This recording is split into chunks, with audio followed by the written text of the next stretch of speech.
Kung ang trip niyong pasyal ay yung pwede kayong maging creative at artsy, literal na makukulayan ang gala nyo sa mga itatampok namin. G tayo dyan sa report ni Katrina Son.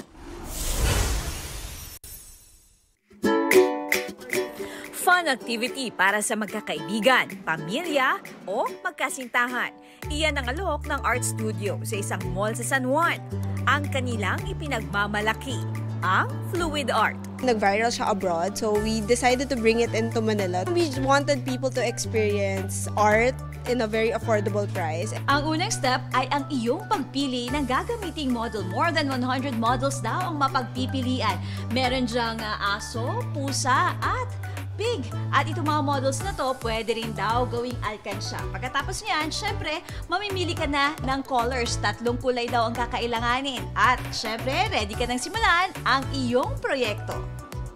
May apron, cup, gloves, at spoon din na ibibigay sa'yo. Ilagay sa cup ang dominant color na mapipili.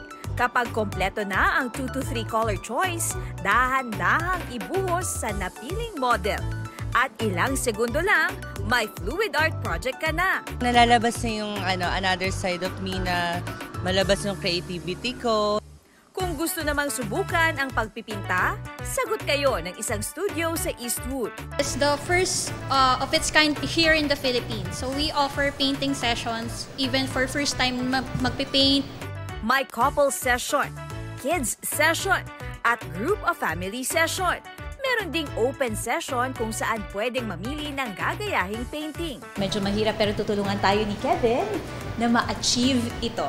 Masarap din po sa loob na share namin yung talents namin.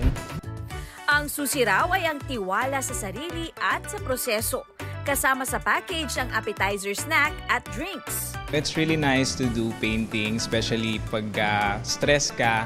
Katrina Son, nagbabalita para sa GMA Integrated News.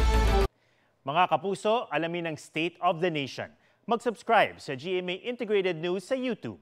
Sa ating mga kapuso abroad, samahan niyo kami sa GMA Pinoy TV at sa www.gmanews.tv.